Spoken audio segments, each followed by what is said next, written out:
بسم الله الرحمن الرحيم. سعدنا إن شاء الله تصوير المحاضرة الخامسة من الفيزياء اللي هي Sensitivity of the Ear and Hearing Test. حساسية الإذن واختبار السمع. أولا راح يبدي What does hearing loss or hearing impairment mean؟ نجي هسه كلمة كلمة. When someone is hard of hearing, his or her hearing still works but not as well as usual. يعني يقول لك hearing loss اللي هو فقدان السمع. هسه واحد من يترجمها للعربي hearing loss عباله انه الشخص ما يسمع نهائيا. لا، hearing loss معناتها انه الشخص عنده صعوبة بالسمع، بس السمع مالته لا زال يشتغل، بس ما يشتغل بالكفاءة المطلوبة أو بالطريقة الصحيحة. يعني أكو فد صعوبة في عملية السمع. يقول لك hearing loss may be permanent or temporary. يعني هاي الصعوبة بالسمع قد تكون مؤقتة أو قد تكون دائمية. Already present at birth or develop following an illness. It often occurs in older people. قد تكون مثلا مصاحبة للشخص منذ الولادة أو تتطور بسبب وجود مرض، أو قد تظهر مع تقدم الشخص بالعمر. A hearing loss of up to 20 decibels below the hearing threshold is still considered to be normal hearing. يعني يقول لك إذا كان الشخص يقدر يسمع، أو عفوا إذا كان هذا الهيرنج لوز اللي هو الخلل بالسمع صار up to 20 decibels below the hearing threshold، يعني أقل من الهيرنج threshold العادي ب20 decibel، فهنا راح يعني لا زال يعتبر normal hearing، يعني بعد ما صارت أكو فد مشكلة كبيرة. More severe hearing loss can be considered. هسه هنا عندنا هذا المهم، ذاك الحكي كله عبارة عن مقدمة. نيجي هسه راح نعرف شنو النورمال hearing والمايلد hearing loss والمودريت hearing loss والسيفير hearing loss والبروفاند hearing loss. نبدي أولا بالنورمال hearing loss. شنو هو النورمال hearing loss؟ أو عفوا النورمال hearing اللي هو السمع الطبيعي. If your hearing is normal, you should see an X or a circle that falls into 0 to 20 decibel range for each frequency. شنو يعني هذا الكلام؟ يعني إذا كان السمع مالتك طبيعي، هنا يقول لك لازم الإكس أو السيركل that falls into، يعني لازم الإكس أو السيركل تكون على 0 إلى 20 ديسيبل. شنو إكس؟ شنو سيركل؟ شنو 0 إلى 20 ديسيبل؟ أنا هسه أوضح لك. الإكس هاي الإكس ترمز المن، هنا خلينا نكتبها. الإكس هاي ترمز للليفت إير اللي هي الإذن اليسرى، والسيركل أو اللي هي الأو ترمز المن للرايت إير. فهنا شنو يقصد؟ يقصد إنه إذا كان سمعك طبيعي، فمن تسوي فحص للسمع على جهاز فحص السمع اللي هو الأوديوميتر، هسه شوي ناخذه، لازم الإكس والأو مالتك، يعني لازم الإذن اليسرى مالتك والإذن اليمنى مالتك إيش قد يكون الثريشولد مالتها من 0 إلى 20 ديسيبل. يعني لازم الصوت اللي تقدر تسمعه، أقل صوت تقدر تسمعه إذنك اليسرى وإذنك اليمنى، لازم يكون من 0 إلى 20 ديسيبل حتى نقدر نعتبرك بالرينج الطبيعي، ونقدر نقول إنه السمع مالتك طبيعي. فحتى يكون السمع طبيعي لازم الإذن اليسرى والإذن اليمنى الثريشولد مالتها، يعني أقل صوت ممكن تسمعه، يكون من 0 إلى 20 ديسيبل. That means you can understand the speech in a noisy environment and no amplification or hearing aids are needed. هذا يعني إنه تقدر تسمع جميع الأصوات، سواء كان هذا الصوت في noisy environment، يعني في بيئة مزعجة، في بيئة بها ضوضاء، أو في بيئة اعتيادية، وما تحتاج أي مساعدات وأي أدوات تساعدك على السمع. زين، بالنسبة للmild hearing loss. If you have mild hearing loss, you will see the X or circle in the 20 to 40 decibel.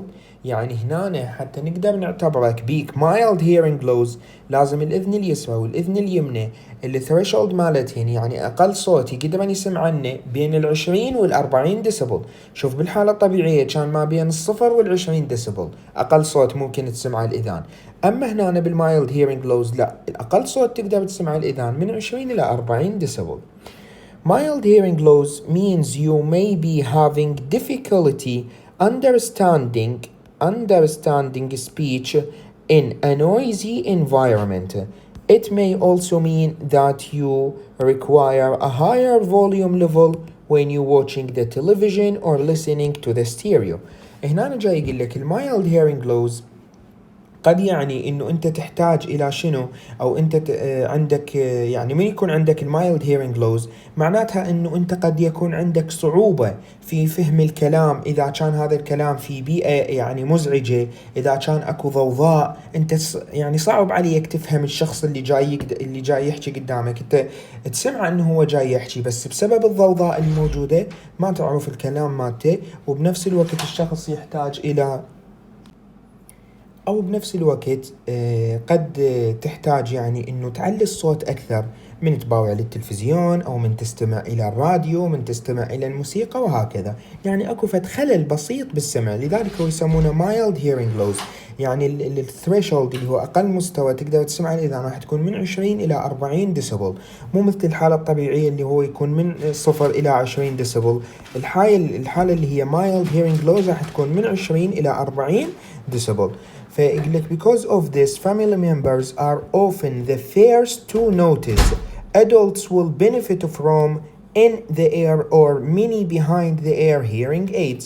يعني يقول لك أعضاء عائلتك هم أول من راح يلاحظون هذا الخلل اللي عندك، وممكن إنه الشخص اللي بيه mild hearing loss ممكن إنه يستفاد من بعض الشغلات أو بعض الأدوات اللي تساعده على السمع اللي تنحط مثلا في الإذن أو شنو أو خلف الإذن. إذن شغلة بسيطة. النورمال هيرينج لوز النورمال هيرينج الشخص اللي السمع مالته طبيعي يقدر يسمع الأصوات بثريشولد يعني أقل صوت ممكن يسمعه من 0 إلى 20 ديسبل. الشخص اللي بيه مايلد هيرينج لوز لا، أقل صوت ممكن يسمعه راح يكون من 20 إلى 40 ديسبل. المودريت هيرينج لوز لا، أقل صوت ممكن يسمعه راح يكون من 40 إلى 70 ديسبل. زين. With moderate hearing loss you will frequently have difficulty understanding speech in noisy environments including the telephone, television, listening to speakers and public gatherings. يعني يقول لك إذا عندك moderate hearing loss لا، هنا الصعوبات شوية راح تكون أكبر، شوي راح تكون أعقد، فأنت نهائيا ما راح تقدر تفهم الكلام بالنويزي environment. يعني راح تلاحظ انه عندك صعوبة كبيرة انه تفهم الكلام. بالمايلد هيرينج لوز انت هم عندك صعوبة تفهم الكلام بالنويزي انفايرمنت، بس شلون نقول يعني صعوبة قليلة مو ذيك الصعوبة العالية. لا، بالمودريت هيرينج لوز اكو صعوبة بالغة، difficulty اكو high difficulty انه understanding the speech in noisy environment، اكو صعوبة جدا كبيرة انه تفهم الكلام بال لا اله الا الله بالنويزي انفايرمنت، بالبيئة المزعجة او بالبيئة اللي يعني اللي بيها ضوضاء عالي including the telephone, television, listening to the speakers. يعني حتى اثناء التكلم بالتليفون مثلا او الاستماع الى التلفزيون او الاستماع الى السبيكر او الراديو او غيرها تلاحظ انه انت عندك صعوبة كبيرة بالسمع، يعني اكو صعوبة واضحة فيسموها moderate hearing loss. You may find that you are regularly asking people to repeat themselves and you get frustrated because you are missing what they are saying. راح تلاحظ أيضا إنه من تقعد تحكي ويا واحد كل ساعة راح تقول له بالله عيد شنو قلت، عيد شنو قلت، ما سمعتك، ما انتبهت لك. فأنت راح تلاحظ إنه أصلا الشخص اللي قدامك من يحكي راح أنت ما تقدر تسمع هواي من حكيه أو هواي من الكلام اللي يقوله، راح يعني ما تقدر تسمعه، فكل ساعة راح تقول له بالله عيد حكيك، بالله هنا ما انتبهت لك، بالله ها شنو قلت. هذا يسمونه المودريت hearing loss. People may also tell you that you speak too loudly in conversations أو عفوا in conversations، يعني أيضا الأشخاص اللي راح يحجون وياك يقولوا لك يابا نص صوتك، ترى أنت جاي تحكي بصوت عالي، أنت ما منتبه لروحك إنه جاي تحكي بصوت جدا عالي بالconversations. Adults will see the greatest benefit from the many behind the ear hearing aids. يعني ممكن انه الاشخاص يستفادون من شغلات او ادوات تساعد على السمع تكون صغيرة وتنحط behind the ear خلف الاذن. زين، بالنسبة للسيفير hearing loss، يعني hearing loss يعني جدا خطير او بمرحلة متقدمة جدا.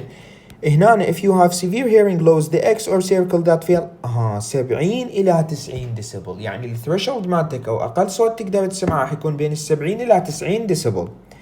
This means you are having a significant difficulty hearing during most types of communication, and you may start avoiding noisy places where you know you will miss much of the conversation.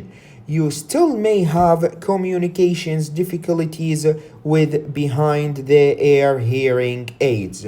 يعني هنا شنو يقول لك؟ راح تلاحظ انه عندك يعني صعوبة مطلقة، صعوبة كلش كبيرة إن بأبسط المحادثات، بأبسط الكونفرزيشنز، بأبسط أنواع الكوميونيكيشن. يعني هنا بالأنواع اللي قبلها لا، بالبيئة اللي بيها نويزي، اللي بيها ضوضاء، راح تلاحظ عندك صعوبة بالسمع. بس بالسيفير هيرينج لوز حتى لو أنت قاعد يعني ويا شخص بمكان هادئ راح تلاحظ إنه عندك صعوبة إنه تفهمه، صعوبة إنه تسمع كل كلامه. زين، وهذا النوع اللي هو السيفير هيرينج لوز راح تظل عندك صعوبة بالسمع وصعوبة بفهم الكلام حتى لو استعملت الاير هيرينج ايدز اللي هي فد ادوات تساعد على السمع. يعني حتى الادوات الصغيرة اللي كانت نحطها مثلا ورا الاذن او في داخل الاذن بالمايلد هيرينج لوز والمودريت هيرينج لوز اللي تساعد على حل المشكلة، بالسيفير هيرينج لوز حتى هاي الادوات اللي تنحط behind the ear اللي هي ear hearing aids هم ما راح تقدر تساعدك يعني ذيك المساعدة القوية انه تتخلص من هاي المشكلة. فلذلك هذا يكون severe hearing loss. بالنسبة للprofound hearing loss لا، هذا هنا يعني الوضعية عنده منتهية. And if you are hearing loss is a profound you will see the mark in the 90 إلى 120 ديسيبل. يعني هنا الثريشولد مالتك او اقل صوت تقدر تسمعه راح يكون من 90 الى 120 ديسيبل.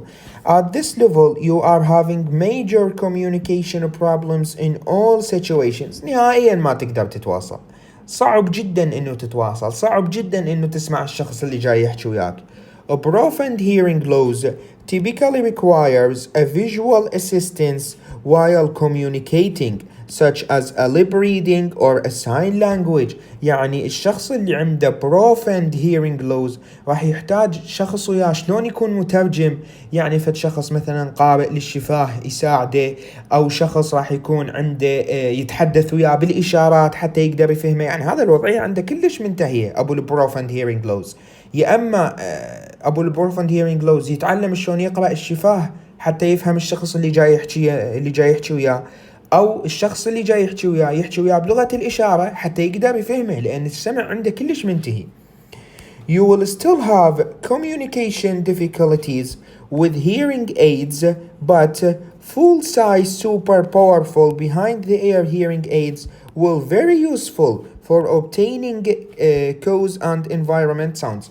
يعني هنا شي يقول لك حتى لو استعملت بعض الادوات اللي تساعد على تخفيف الاضرار مال الهيرينج لوز راح تظل تعاني من صعوبة بالكوميونيكيشن، صعوبة بفهم الكلام. بس استعمال بعض الادوات الخاصة اللي هي super powerful hearing aids توضع خلف الاذان، هاي ممكن تساعدك وتكون جدا مفيدة بانه تخفف الاضرار والاعراض مال البروفند hearing loss. زين، بعد راح يحكي على الهيرينج لوز. يقول لك the small outer hair cells in the human ear are able to transfer received acoustic signals and to enhance quiet sounds or to lessen loud sounds. يعني يقول لك الهير سيلز الخلايا الشعرية الموجودة في الإذن تكون قادرة على شنو؟ على نقل الإشارات السمعية أو نقل اللي لا إله إلا الله هو مو راح تدخل للإذان بالبداية، الصوت راح يدخل للإذان كساوند ويفز. هاي الخلايا راح تحوله إلى شنو؟ إلى إلكتريكال سيجنالز، فبالتالي هي تكون قادرة على نقل هاي الإلكتريكال سيجنالز. وبنفس الوقت شو تسوي؟ enhance quiet sounds or lessen loud sounds، يعني ترفع الأصوات الخفيفة جدا. إذا الصوت جدا خفيف وما يعني الشخص صعب إنه يسمعه، هاي الهير سيلز راح ترفع من حدة هذا الصوت الجدا خفيف، وبنفس الوقت تقلل من حدة الأصوات الجدا عالية. يعني شوف هي وظيفتها إنه شلون تحمي السمع، هي هم ترفع الأصوات اللي جدا خفيفة حتى الشخص يقدر يسمعها، وتقلل من حدة الأصوات الجدا عالية حتى لا تأذي الإذان مال الشخص. If those cells are damaged due to the mentioned factors, the absolute threshold is raised. The capability of enhancement of lower intensity acoustic signals is blocked. يعني يقول لك إذا تعرضت هاي الخلايا للدمج أو تعرضت للضرر، الابسوليوت ثريشولد راح يعلى، الثريشولد مالتك راح يكون عالي، يعني أقل مستوى للصوت تقدر تسمعه راح يكون عالي. بهاي الحالة قابلية تحسين الأصوات الجدا قليلة، يعني قابلية تحسين الأصوات الخفيفة جدا. احنا مو قلنا هاي الهير سيلز تساعد انه ترفع الأصوات الجدا خفيفة؟ هنا إذا تأذت هاي الخلايا هاي القابلية على رفع حدة الأصوات الجدا خفيفة، راح شنو؟ راح تنتهي is blocked. On the other hand, very loud signals cannot be reduced, so they appear very uncomfortable and loud. This psychoacoustic phenomena called as the recruitment effect.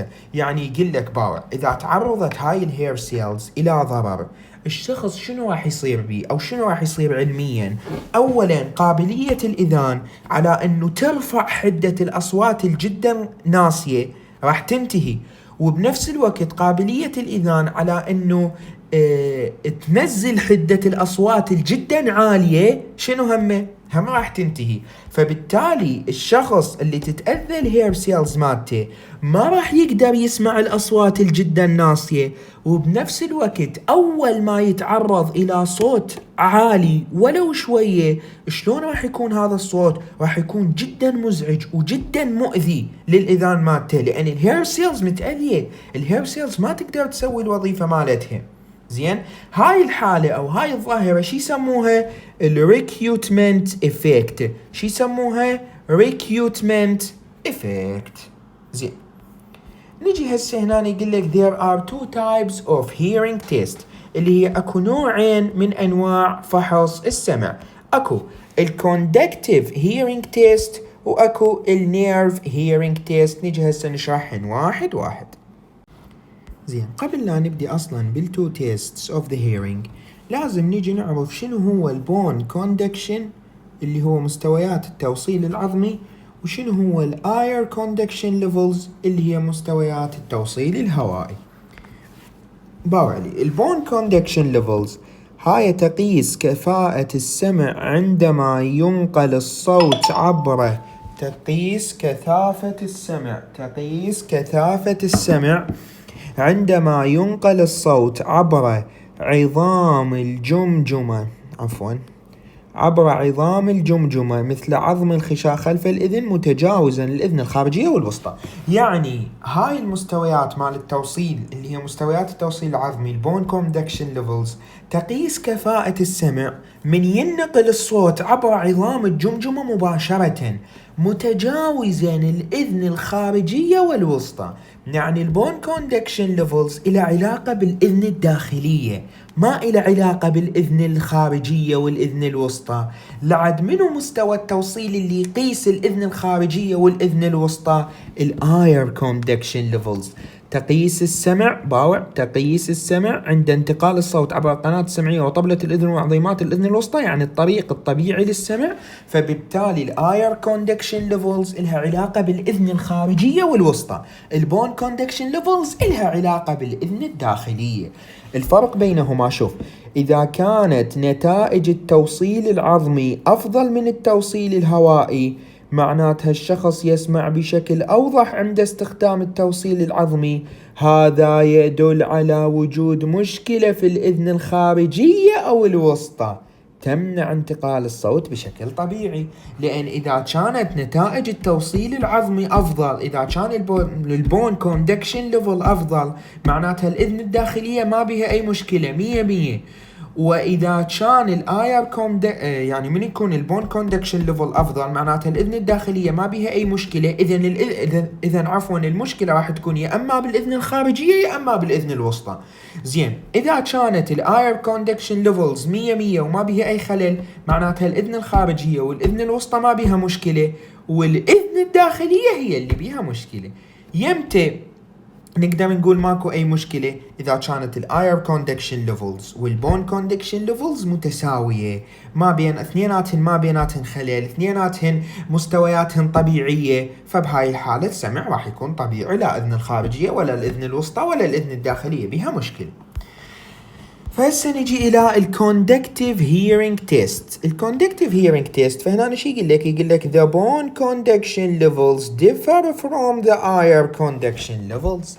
هنا مستويات التوصيل العظمي تختلف عن مستويات التوصيل الهوائي، وهو ما قايل لك بس بالكوندكتيف هيرينج تيست اللي هو الاير كوندكشن او الكوندكتيف هيرينج لوز، هنا راح يكون البون كوندكشن ليفل مستوى التوصيل العظمي أفضل وأحسن من مستوى التوصيل مستوى التوصيل الهوائي. فبالتالي بالكوندكتيف هيرينج تيست أو بالكوندكتيف هيرينج لوز المشكلة وين تكون المشكلة؟ بالإذن الخارجية أو الإذن الوسطى، لأن هنا البون كوندكشن ليفلز ما بيها أي خلل. الخلل وين؟ الخلل بالآير كوندكشن ليفلز، فبالتالي الخلل راح يكون يا أما بالإذن الخارجية يا أما بالإذن الوسطى. زين، فبالتالي شنو الأسباب اللي ممكن تسبب الكوندكتيف هيرينج لوز؟ قد يكون مثلا an accumulation of airwax، تجمع مثلا الشمع بالإذن، a collection of fluid in the middle ear. شوف، احنا قلنا اللي اما تكون مشكلة بالإذن الخارجية يا اما تكون مشكلة بالإذن الوسطى. فهنا a collection of fluid in the middle ear. For example, glue air in the children، اللي هي لا إله إلا الله glue air in the children. معناتها يعني شلون نقدر نقول لحظات glue air in the children، هاي تكون فقط في الأطفال. glue air in the children يعني شلون نقدر نقول الإذن الصمغية اللي تكون بالأطفال. إذن يا أما تجمع الشمع بالإذن أو تجمع السوائل بالميدل اير مثل الإذن الشمعية اللي تكون بالأطفال. مثلا بعد عندك abnormal bone growth in the middle ear اللي هو الأوستيوكليروسيس، التعظم أو النمو الغير طبيعي للعظام اللي تكون بالإذن الوسطى. بعد a middle ear infections اللي هي أوستيز أو عفوا أوتيتس ميديا، يعني فد عدوى تصيب الإذن الوسطى.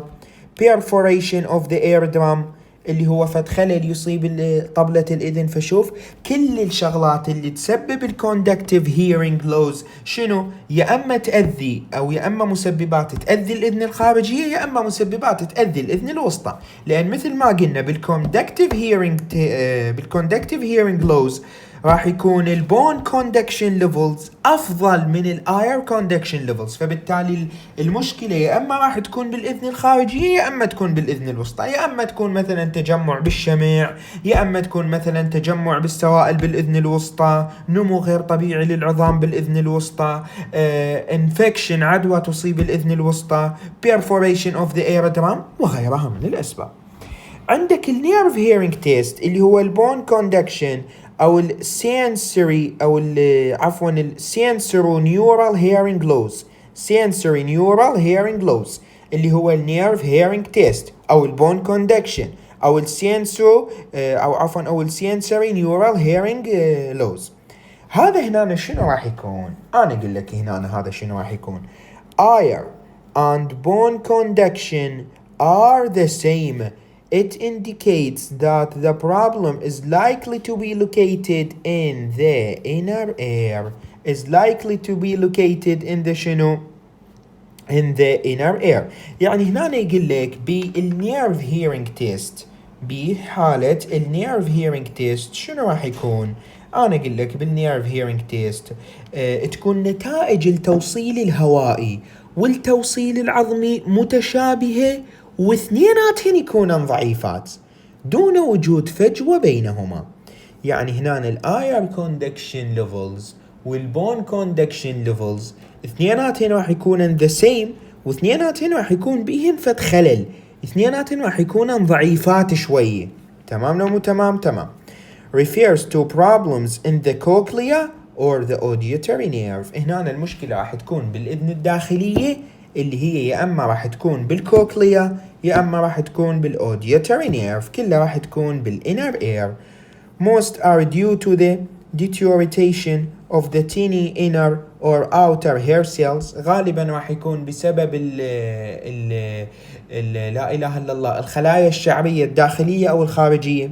This accounts for 90% of the permanent hearing loss, and although it may be a natural part of the aging. يعني يقول لك 90% من حالات الهيرنج لوز الدائمية شنو تكون؟ تكون عبارة عن nerve hearing loss أو اللي هو bone conduction أو sensory neural hearing loss، أو هي قد تكون كنتيجة طبيعية لتقدم الإنسان بالعمر. إذا بهاي الحالة البون كوندكشن ليفلز والاير كوندكشن ليفلز ار ذا سيم، واثنيناتهم بهن خلل وبهن ضعف. هذا راح يؤدي الى انه المشكله راح تكون بالاذن الداخليه تحديدا بالكوكليا او الاوديتوري نيرف، واللي راح يتاذى هو شنو؟ هو الخلايا الاوتر والانر هير سيلز. زين، هاي الحاله تمثل 90% من حالات البيرمننت هيرنج لوز، وقد تكون نتيجه طبيعيه لتقدم الانسان بالعمر. Other causes can include مثلا عندك traumatic exposure to noise، تعرض مفاجئ لفد ضوضاء جدا عالية صاخبة بشكل مو طبيعي. head injury اللي هو إصابة بالرأس. viral infections اللي هو عدوى فيروسية of the inner ear and or the auditory nerve such as mumps، يعني عدوى فيروسية تصيب الأذن الداخلية أو تصيب العصب السمعي. certain medical treatments such as chemo and radiation therapy، يعني العلاجات الكيميائية مثل العلاج بالإشعاع الكيميائي أو العلاج الكيميائي نفسه. أو عندك أسباب وراثية اللي هي genetic predisposition اللي هو خلل في الترتيب الوراثي. sensory neural hearing loss cannot currently be corrected medically، يعني ما نقدر نعالجها بشكل طبي ولا يوجد لها أي علاج. It is quite possible for a conductive hearing loss to occur together with the sensory neural hearing loss. When this occurs, the hearing loss is referred to as a mixed hearing loss. يعني قد يكون الشخص مصاب بالconductive hearing loss سوية مع الsensory neural hearing loss. بهاي الحالة راح نسميه mixed hearing loss. زين، نجي هسه إلى age related hearing loss اللي هو البريسبي أو عفوا البريسباكيوسيس أو البريسبوأكيوسيس. البريسبوأكيوسيس شنو هذا البريسبوأكيوسيس أو age related hearing loss؟ The audiograms below show bilateral both ears are related hearing loss. With age related hearing loss, a person can usually hear low-pitched sounds better than high-pitched sounds. يعني الشخص يقول لك مع تقدم العمر من يكبر بالعمر اللي راح يكون عنده يعني بشكل طبيعي راح يضعف السمع مالته، فراح يقدر يسمع شنو الأصوات اللي تكون low pitched، يعني الفريكونسي مالتها راح يكون واطئ، يسمعها أفضل من الأصوات اللي الفريكونسي مالتها يكون عالي. The clarity of the sounds is affected، نقاوة الصوت اللي يسمعه راح تتأذى أو راح يعني تتضرر مو مثل قبل. I can tell that someone is talking but cannot understand what they said، يعني يقدر يحدد إنه الشخص اللي قدامه جاي يحكي بس ما يقدر يقول لك هو عن شنو جاي يحكي بالضبط، شنو الكلام اللي جاي يقوله. هذا يعني مع تقدم الشخص بالعمر وتصير كنتيجة طبيعية. Why does hearing get worse with age؟ يعني ليش السمع يتضرر مع تقدم العمر؟ يقول لك it is very common for people's hearing to get worse as they get older. About 25 to 40 out of 100 people over the age of 65 are affected. يعني يقول لك بشكل معروف انه كلما يتقدم الانسان بالعمر السمع مالته راح يضعف. فيقول لك 25 الى 40 من كل 100 شخص اعمارهم فوق ال 65 راح يكونون شنو؟ راح يكونون يعني راح يكون السمع مالتهم متضرر. 25 إلى 40 من أصل 100 شخص أعمارهم فوق ال 65 السمع مالتهم متضرر. ويقول لك بعد شنو؟ half of all people above the 75 نص الأشخاص اللي أعمارهم أكثر من 75 و80% من الأشخاص اللي أعمارهم بالثمانينات شنو؟ are hard of hearing عندهم صعوبة بالسمع. This usually affects their ability to understand what people are saying more than the range of the tones they can hear, and they can hear low frequencies better than high frequencies. يعني يقول لك تأثر على فهمهم لكلام الناس ويقدرون يسمعون الأصوات اللي الفريكونسي مالتها واطي أحسن من الأصوات اللي الفريكونسي مالتها عالي. That's why people with age-related hearing loss find it is particularly difficult to follow conversations in noisy environment. يعني ما يقدرون يفهمون الحديث والكلام مال الناس بالبيئة اللي تكون noisy، اللي يكون بيها إزعاج، اللي تكون يعني بيئة صاخبة. ما يقدرون يسمعون كلام الناس ولا يقدرون يفهمونه. The exact causes of age-related hearing loss aren't known. يعني يقول لك السبب الرئيسي لضعف السمع عند تقدم الإنسان بالعمر غير معروف لحد الآن. مثلا قد يكون changes in the inner ear and the brain are thought to play a role. التغيرات اللي تصير بالإذن الداخلية والدماغ ممكن يكون إلها علاقة. Nowadays there are various sound amplifying hearing aids that improve people's hearing and help them understand conversations. يعني يقول لك في الوقت الحالي اكو متوفرة العديد من الادوات اللي تضخم الصوت، تسوي amplifying للصوت، ممكن يستخدموها هؤلاء الاشخاص وتساعدهم في فهم الحديث، تساعدهم في استيعاب الكلام، يعني تساعدهم بتقليل الضرر شوية. All of these hearing aids filter out the background noise.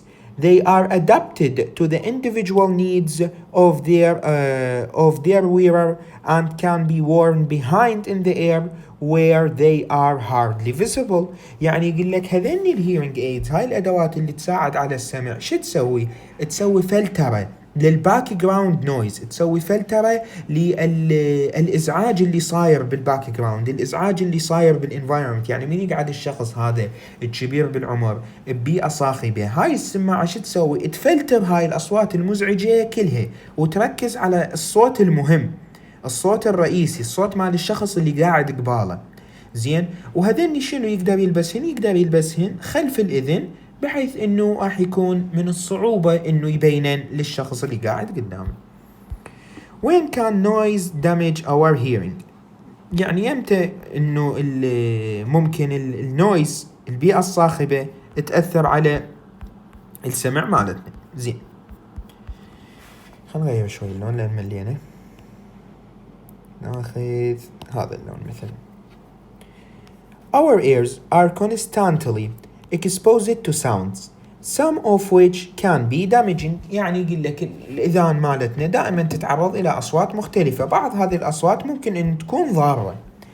Noise above the 140 decibels like a loud explosion، الأصوات اللي أكثر من 140 ديسيبل مثل انفجار ضخم، انفجار بصوت عالي، can lead to acute hearing loss، ممكن تسبب فد hearing loss دائمي، خلل بالسمع دائمي. If the sound waves damage the eardrum, the middle ear or the inner ear, it is known as acoustic trauma. يعني يقول لك التعرض إلى صوت أكثر من 140 ديسيبل مثل صوت انفجار جدا ضخم، هذا ممكن يسبب acute hearing loss. إذا هاي الموجات الصوتية أثرت على الإيردرم أو أثرت على الميدل إير أو أثرت على الإنر إير، هاي الحالة شنو راح يسموها؟ يسموها الأكوستيك تروما. شو يسموها؟ أكوستيك تروما. شو يسموها؟ أكوستيك تروما. This kind of damage is usually temporary, but some hearing loss may be permanent. هذا الضرر غالبا ما يكون مؤقت، بس بعض الأنواع من الهيرنج لوس قد تكون دائمية. Chronic hearing loss can also be caused by less loud sounds اللي هو 90 decibel and above if someone is regularly exposed to them.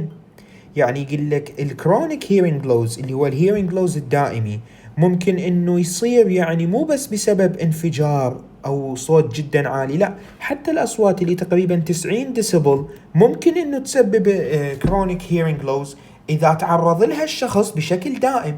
يعني شخص مثلا examples include hearing impairments caused by listening to the loud music a lot, for example through headphones. يعني سماع الموسيقى بصوت عالي باستخدام سماعات الرأس ولفترات طويلة ممكن انه تسبب chronic hearing loss، وهاي اغلبيتنا نسويها.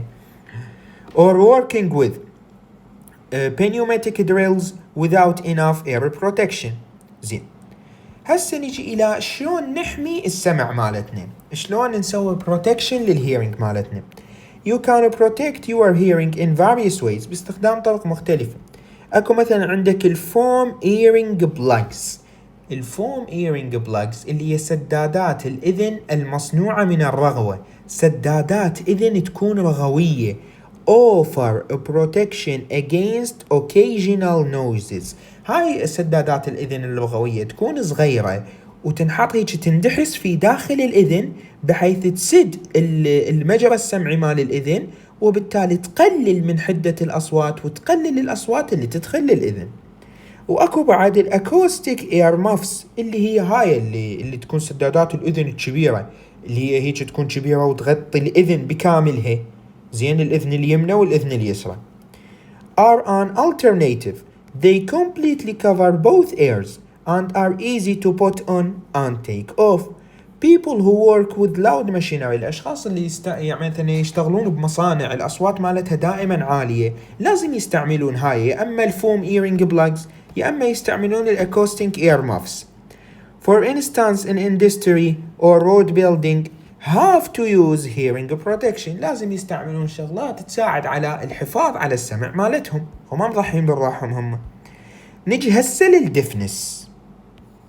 الدفنس The inner ear is home to some of the most delicate bones in the body, and damage to the eardrum or middle ear can cause hearing loss and deafness in range of ways. يقول لك الإذن الداخلية تحتوي على أكثر العظام حساسية في الجسم، أكثر العظام حساسية، أكثر عظام نحسة موجودة بالجسم تكون في داخل الإنر إير. ويقول لك أي ضرر ممكن يصيب الإيردرام أو يصيب الميدل إير ممكن يسبب إنه hearing loss، وعرفنا الهيرنج لوز اللي هو شخص تكون عنده صعوبة بالسمع، أو deafness. deafness يعني الشخص نهائيا ما يسمع. الديفنس معناتها الشخص نهائيا ما يسمع. complete inability to hear sound، مستحيل. complete inability، قدرة تامة على عدم سماع الصوت، ما يسمع نهائيا، يسموها الديفنس. نجي هسه الديفنس and hearing aids. hearing loss power is the reduced ability to hear sound. يعني هو hearing loss this is a reduced ability to hear sounds in the same way as other people. يعني الشخص اللي عنده hearing loss هو مو معناتها ما يسمع نهائيا، لا، وإنما هو شنو عنده، هو القدرة مالته على السمع تكون أقل مقارنة ببقية الأشخاص العاديين اللي ما بيهم شيء. بينما الديفنس is the complete inability to hear sound، عدم قدرة تامة على سماع الأصوات، عدم قدرة تامة على سماع الأصوات. This occurs when a person cannot understand the speech through hearing even when sound is amplified. هذا يصير من الشخص ما يقدر يسمع الكلام وما يقدر يفهم الكلام حتى لو كان هذا الكلام مسوي له amplification، مسوي له تضخيم. يعني نجيب الصوت ونجيب الكلام ونسوي له تضخيم وبعده لا يقدر يسمعه ولا يقدر يفهمه. Deafness and hearing loss have many causes and can occur at any age. then الاثنيناتهن الديفنس والهيرنج لوز لهن العديد من المسببات وممكن يحدثن في أعمار مختلفة يعني. People can go deaf suddenly as a complication of virus or lose their hearing over time because of the disease, nerve damage or injury caused by noise. عفوا. يعني البيبل ممكن يصير بيهم deafness بشكل مفاجئ بسبب مثلا فيروس، بسبب مرض، بسبب ضرر مباشر بواسطة نويز. About 3 in 1000 babies is born deaf often because of the genetic factors. يعني 3 من أصل 1000 طفل يولدون وهم بهم deafness، نهائيا ما يسمعون، غالبا ما يكون بسبب عوامل وراثية. زين نجي هسه إلى الهيرنج تيست اللي هو شلون راح نقيس السمع. يقول لك hearing can be measured by behavioral tests using audiometer. راح نقيس السمع بواسطة جهاز نسميه الاوديوميتر. يقول لك electrophysiological tests of hearing can provide accurate measurements of hearing thresholds even in the unconscious subjects. يعني يقول لك هذا الجهاز أو هاي التقنيات مال قياس السمع ممكن إنه توفر فد قياسات دقيقة جدا للثريشولدز اللي هو أقل مستوى ممكن الإنسان يسمع به حتى إذا كان unconscious اللي هو غائب عن الوعي. Hearing graphed on audiogram. A graft of the softest sound can be here. يعني يقول لك السمع أو التقرير مال السمع راح نرسمه على أوديوغرام اللي هو فد جرام، يعني فد رسم بياني مخصص بالسمع. A graph of softest sounds you can hear اللي هو عبارة عن جراف عن رسم بياني يوصف أقل الأصوات اللي تقدر تسمعها. To determine your subjective audible sensitivity, it is possible to make an audiogram. حتى نحدد أقل صوت ممكن تسمعه أو الحساسية مال السمع مالتك لازم نسوي audiogram اللي هو مخطط بياني للسمع. This measurement is a frequency dependent. هذا القياس اللي هو الاوديوغرام والاوديوميتر كله، القياس مال السمع كله يعتمد على الفريكونسي، يعتمد على التردد and gives the test person tones in different loudness level on ear conducted earphone and on bone conducted earphone. يعني الشخص اللي راح نسوي له تيست ونقيس السمع مالته شنو راح نسوي له؟ راح نعطيه نغمات مختلفة، نغمات بترددات وبأمبليفاينج مختلف. زين، يعني مرة نعطيه نغمة بتردد واطئ، مرة نغمة بتردد أعلى شوي أعلى شوي أعلى وهكذا. على شنو؟ على ear contacted earphone، على ear contacted earphone وعلى bone conducted earphone. على شنو؟ على ear conducted earphone وعلى bone conducted earphone. فقط لحظات.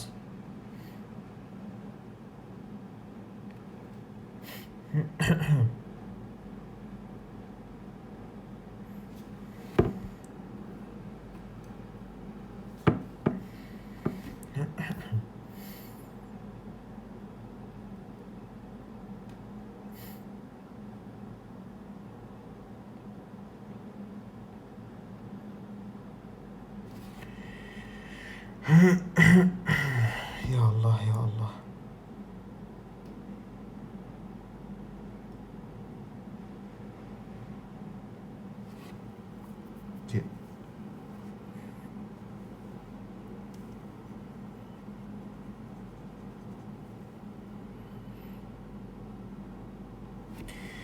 المهم يعني الشخص اللي راح نسوي له فحص راح نعطيه نغمات يعني أصوات بترددات مختلفة بأمبليفاينج مختلفة. هسه راح نشوفها تقريبا بالمخطط البياني الجوي.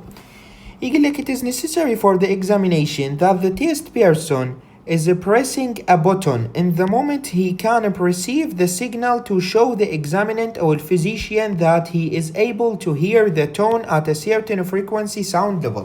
يعني الشخص اللي جاي نسوي له فحص راح نحط قدامه شلون الزر، من يسمع الصوت، من يسمع النغمة يدوس على هذا الزر.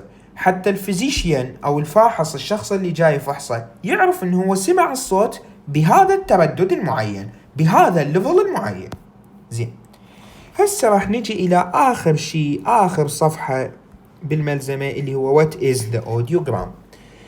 An audiogram is a graph that shows information about person's hearing abilities. قلنا الأوديوغرام عبارة عن رسم يوضح لنا القدرة السمعية مال الإنسان. An audiogram is a hearing test that measures the softest sound you can hear. هو عبارة عن hearing test، مقياس للسمع يقيس لنا أخف الأصوات اللي تقدر تسمعها. The softest level at which you can hear a sound is called the threshold. هاي نعرفها، أقل level تقدر تسمع به الصوت يسمونه ال threshold. The audiogram measures sound intensity or loudness in decibels, which are listed from 0 decibel at the top to 120 decibel at the bottom. يعني يقول لك هذا الأوديوغرام راح يقيس الانتنسيتي، الشدة مال الصوت، أو العلو مال هذا الصوت بيا وحدة بوحدة الديسيبلز، تحديدا من 0 ديسيبل بالأعلى إلى 120 ديسيبل بالأسفل. باوع شدة الصوت راح تنقاس، هاي هنا اللي هو hearing in decibels. شدة الصوت راح تنقاس من شنو؟ من 0 ديسيبل بالأعلى وحتى 120 ديسيبل بالأسفل. هاي الجهة اللي هي من الأعلى للأسفل شنو تقيس؟ تقيس شنو؟ تقيس الانتنسيتي اوف ذا ساوند، اللي هو الشدة مال الصوت، العلو مال الصوت، راح تكون بوحدة الديسيبلز، وتكون 0 في الأعلى و120 في الأسفل. Running from the left to the right is frequency. من الليفت هنا، من اليسرى إلى اليمنى راح يكون الفريكونسي اللي هو التردد. إذا من فوق لجوا راح يكون اللاودنس أو الانتنسيتي، من اليسرى لليمنى راح يكون الفريكونسي. ومثل ما نشوف يبدي مثلا ب 250 إلى 8000، وهنا أنا قايل لك هو يبدي من 125 هرتز ويوصل إلى 8000 هرتز، بس هنا أنا بادي لك من 250 وصولا إلى 8000 هرتز. زين. This is just like a piano keyboard that has lowest frequencies on the left and highest frequencies on the right. يعني يقول لك يشبه الكيبورد مال البيانو اللي هو يحتوي على أقل فريكونسي بجهة اليسرى وأعلى فريكونسي راح يكون بجهة اليمنى. On a typical audiogram you will also see two lines, one red and one blue.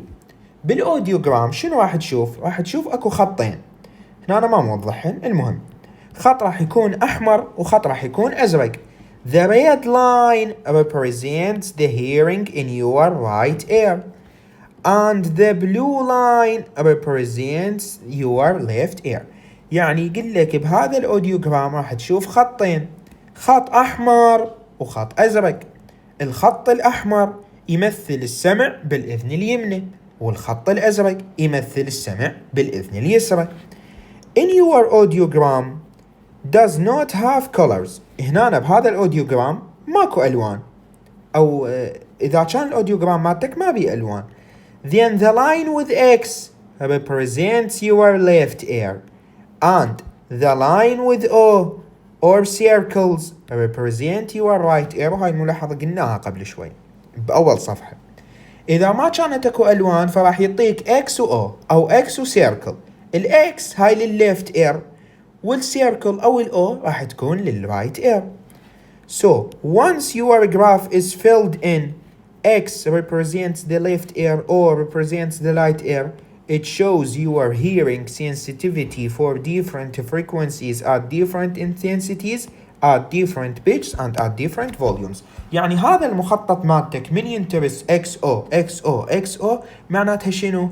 معناتها هنا انترس المخطط مالتك، يعني المخطط مالتك من ينترس بإكس وأو معناتها خلص هذا المخطط هو راح يوضح السنسيتيفيتي، الحساسية مال السمع مالتك في شنو؟ في مختلف الترددات وبمختلف الأحجام مال الصوت، يعني بمختلف الترددات وبمختلف العلو مال الصوت. زين، هنا أنا اكو فد ملاحظة بسيطة، انه يقول لك الاصوات اللي الفريكونسي مالتها يكون واطئ، الاصوات اللي الفريكونسي مالتها يكون واطئ، مثلا احرف العلة او صوت الزلمة راح تكون هنا على جهة اليسار، والاصوات اللي الفريكونسي مالتها يكون عالي او مثلا عندك الاحرف الساكنة وين راح تكون؟ راح تكون على جهة اليمين. تمام لو مو تمام؟ تمام. زين.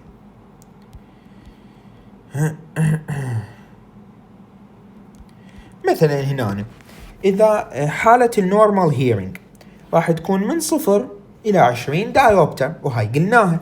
المايلد هيرنج من 21 إلى 40 دايوبتر، هذا الثريشولد، الهيرنج ثريشولد.